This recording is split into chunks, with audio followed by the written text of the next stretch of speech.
राधे राधे प्रिय गणों, आज हम आपको भगवान श्री कृष्ण की एक लीला के बारे में बताएंगे जिसे सुनने मात्र से ही आपको अपने जीवन में सुख का एहसास होगा। इस लीला के जरिए आपको पता चलेगा कि हमारे श्याम जी को खुश करने के लिए सिर्फ उनके प्रति प्रेम ही काफी है। प्रभु श्री कृष्ण ने गोपियों के साथ बहुत सी लीला की है। श्री कृष्ण गोपियों की मटकी फोड़ते और माखन चुराते और गोपियां श्री कृष्ण का उल्हाना लेकर यशोदा मैया के पास जाती। ऐसा बहुत बार हुआ। तो ऐसे ही एक बार की बात है कि यशोदा मैया प्रभु श्री कृष्ण के उल्हानों से तंग आ गई और छड़ी लेकर प्रभु की ओर दौड़ी। जब प्रभु ने अपनी मैया को क्रोध में देखा तो वह अपना बचाव करने के लिए भागने लगे। अब भागते भागते प्रभु श्री कृष्ण एक कुम्हार के पास पहुंचे और कुम्हार तो अपने मिट्टी के घड़े बनाने में व्यस्त था। लेकिन जैसे ही कुम्हार ने श्री कृष्ण को देखा तो वह बहुत प्रसन्न हुआ। कुम्हार जानता था कि प्रभु साक्षात परमेश्वर हैं। तब प्रभु ने कुम्हार से कहा कि कुम्हार जी, आज मेरी मैया मुझ पर बहुत क्रोधित है। मैया छड़ी लेकर मेरे पीछे आ रही है। भैया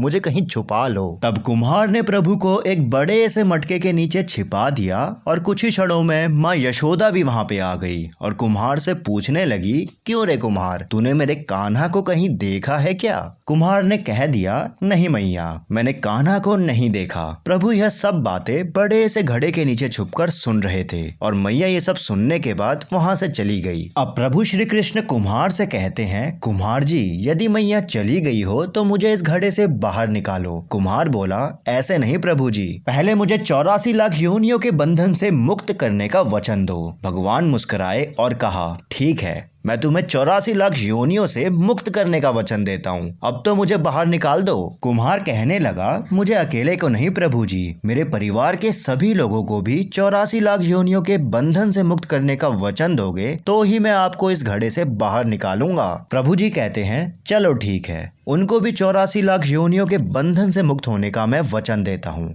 अब तो मुझे इस घड़े से बाहर निकाल दो। अब कुमार कहता है, बस प्रभु जी, एक विनती और है, उसे भी पूरी करने का वचन दे दो तो मैं आपको इस घड़े से बाहर निकाल दूंगा। भगवान बोले, वो भी बता दे क्या कहना चाहते हो। कुम्हार कहने लगा, प्रभु जी, जिस घड़े के नीचे आप छुपे हो उसकी मिट्टी मेरे बैलों के ऊपर लांद के लाई गई है। मेरे इन बैलों को भी 84 लाख के बंधनों से मुक्त करने का वचन दो। भगवान ने कुम्हार के प्रेम पर प्रसन्न होकर उन बैलों को भी 84 के बंधनों से मुक्त होने का वचन दिया। प्रभु बोले, अब तो तुम्हारी सब इच्छाएं पूरी हो गई, अब तो मुझे इस घड़े से बाहर निकाल दो। तब कुम्हार कहता है, अभी नहीं भगवान, बस एक अंतिम इच्छा और है, उसे भी पूरी कर दीजिए। और वह यह है, जो भी प्राणी हम दोनों के बीच के इस संवाद को सुनेगा उसे भी आप 84 लाख योनियों के बंधन से मुक्त करोगे। बस यह वचन दे दो तो मैं आपको इस घड़े से बाहर निकाल दूंगा। कुम्हार की प्रेम भरी बातों को सुनकर प्रभु श्री कृष्ण बहुत खुश हुए और कुम्हार की इस इच्छा को भी पूरा करने का वचन दिया। फिर कुम्हार ने बाल श्री कृष्ण को घड़े से बाहर निकाल दिया, उनके चरणों में साष्टांग प्रणाम किया,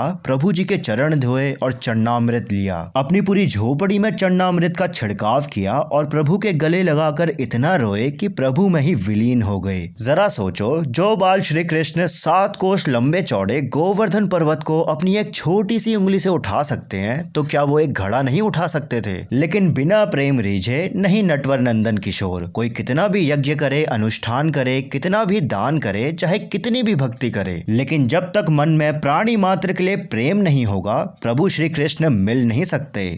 प्रभु की इस लीला को जानने के बाद आपको कैसा लगा हमें कमेंट में जरूर बताएं। अगर आप शिव भक्त हैं तो कमेंट में हर हर महादेव जरूर लिखें और अगर कृष्ण भक्त हैं तो राधे राधे लिखकर वीडियो को लाइक और चैनल को सब्सक्राइब जरूर करें। बाकी मिलते हैं प्रभु की कुछ और ऐसी ही लीलाओं के साथ। तब तक क्या, दाल रोटी खाओ और हरि गुण गाओ।